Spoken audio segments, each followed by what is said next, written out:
Capítulo 21. Lágrimas e sorrisos. Voltando à Chácara das Flores, vamos encontrar algumas modificações no cenário geral da vida naquele formoso recanto. Júlia e Félix, já há longos meses, achavam-se ausentes, em vilegiaturas pelas cidades da Judéia e Samaria. Amavam essas excursões desde que foram informados por Lisandro e Josafá da vinda do Salvador.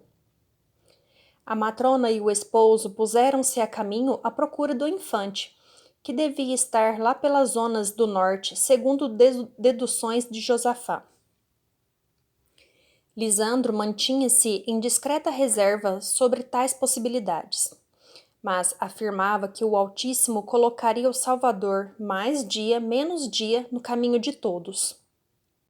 Assim, os patrícios romanos, hoje simpatizantes declarados da causa da grande espera, mantinham firme convicção de que seriam dos primeiros a se avistarem com o menino, já que eles lhe iam ao encontro. Josafá não vivia para outra coisa. Não se passava um só dia em que não aproveitasse ensejos para a busca do infante desconhecido.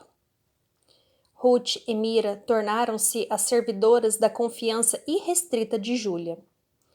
Aliás, a matrona cada dia mais se ligava àquelas criaturas abnegadas. Naquela tarde estival, em que mormaço quase insuportável subia do solo, atingindo criaturas e coisas, vamos encontrar as duas servas em animada conversa no pátio da pitoresca vivenda de Félix. Ruth e Mira sentiam a ausência dos amos magnânimos e lhes aguardavam o regresso com ansiedade. As duas iniciaram o colóquio nesse assunto, derivando o tema afetivo para as saudades de Marcos, como acontecia invariavelmente. O jovem constituía-se no ponto central das preocupações de Mira. Quanto a Ruth, esta dividia as inquietações entre o querido menino e Josafá. A certa altura, Mira reflexiona em voz alta. Como a vida das criaturas muda de uma hora para outra. As coisas, muitas vezes, acontecem tão repentinas que a gente nem tem tempo de pensar na ocorrência. É o que aconteceu com nosso amado menino, aduziu Ruth com dolorido acento. Parece um sonho não o termos ao lado para dele cuidarmos como antes. Deus sabe o que faz, porém, devia poupar tantas dores ao coração da gente, exclamou Mira num desabafo irreverente, mas sincero. Não blasfemes! Afinal, tudo quanto nos acontece tem uma causa justa. Não cai uma folha da árvore sem que Deus o tenha determinado. Mas a verdade, observa Mira, é que o Pai perdoa também, oferecendo oportunidade ao nosso coração. As palavras de Mira, pronunciadas em tom enfático, pareciam derivar de fonte desconhecida, que não o seu cérebro. Uma esperança brilhou nos olhos cansados da velha escrava. E se pedíssemos ao Pai nos concedesse a graça de rever nosso Marcos?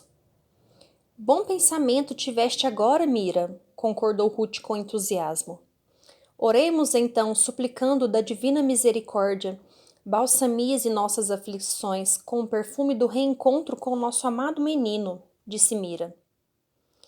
Pedirás tu, Mira, és mais credenciada junto a Deus por teus predicados e virtudes, asseverou Ruth com sincera convicção. Não digas asneiras, menina. Às vezes sinto vontade de mimosear-te com algumas chibatadas. Estás sempre a raciocinar como criança. Ruth deixou escapar uma risada de bom humor, enquanto Mira se pusera a resmungar. A moça aproximara-se da balaustrada artística que o bom gosto dos proprietários erguera à semelhança dos belos edifícios de Roma. Em breve, os olhos negros vaguearam na distância dos campos bucólicos, que se lhe perdiam da visão.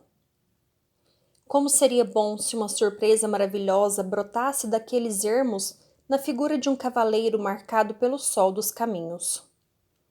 Havia muito os olhos da Ruth não avistavam um moço que lhe roubara o coração, embora nunca houvesse lhe confessado a doce verdade. A lembrança permanente na jovem alma era algo semelhante às obras de magia. Quem sabe Josafá conhecia algum processo misterioso para prender corações no fascínio da saudade? O pensamento da bela servidora vagueava pelas ruas do passado, que ainda estava muito próximo. Revia o mensageiro no primeiro encontro no caminho do Hebrom e aquela cena no campo em que Marcos fora o personagem central. Onde estaria Josafá? Certamente continuava na sua missão de procurar o menino desconhecido, que a despeito de tudo também ela desejava conhecer. Ruth, penso que já é tempo de deixar os sonhos, não é? A voz alegre de Mira soara como um símbolo distante sem ferir a atenção de Ruth. Mas naquele momento, tênue nuvem de poeira se projetava na distância. A moça acordou do enleio exclamando: Mira, olha, alguém deve chegar por aquelas bandas. Sim, concordou a outra. Oxalá sejam nossos amos, já é tempo de estarem de volta. Permita Deus, venham guiados por um cavaleiro simpático de branco, pensou Ruth, completando os anseios da companheira com secretos votos. Graças a Deus temos a casa em ordem, não há necessidade de correrias de última hora, observou Mira. Ruth permanecera na balaustrada, de olhar fixo no ponto em que se elevara a fumaça avermelhada, que se aproximava mais e mais. Pequena caravana já se divisava encaminhando-se para a propriedade. Os guias já podiam ser reconhecidos, eram servidores da casa de Félix. Dentro de minutos, a viatura confortável punha-se inteiro frente à visão da moça. Os amos acabavam de chegar. Mira encontrava-se ao portão de entrada para receber os viajantes. Ruth deixara-se ficar no mesmo lugar. Desejava certificar-se da vinda de Josafá. A essa simples lembrança o coração saltitava-lhe na arca do peito. Mas tudo indicava que o moço não participava da caravana. Pelo menos nenhum indício se fizera notar. A alma da moça confrangera-se dolorosamente e lágrimas caíam-lhe dos belos olhos. Ela refletia atormentada. Afinal, o moço nunca lhe dera a menor sombra de esperança. Jamais se haviam falado, nunca houvera o mais leve entendimento verbal entre eles. Mas a presença dele lhe transmitia indefinível bem-estar. Sentia-se transportada a regiões desconhecidas, envolta em atmosfera de encantamento suave, quando ouvia a voz macia de Josafá. Que estranho poder tinha aquele homem para acorrentá-la assim? Oh, era preciso libertar-se daquele fascínio. A pobrezinha se torturava, se torturava. Quanto mais se atormentava, mais se sentia presa à lembrança do moço. Ruth, minha filha, que fazes aí chorosa e solitária? Era Júlia, que viera ao encontro da servidora ansiosa por abraçá-la. Devo acreditar que minha chegada te entristeceu, querida?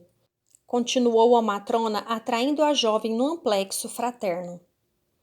Nem penseis em tal coisa, senhora, exclamou a moça com vivacidade, enxugando as faces molhadas. Que te fazia chorar então? As saudades de Marcos? Antes que Ruth respondesse alguma coisa, Júlia concluiu. Trago notícias muito belas para o teu coração, querida.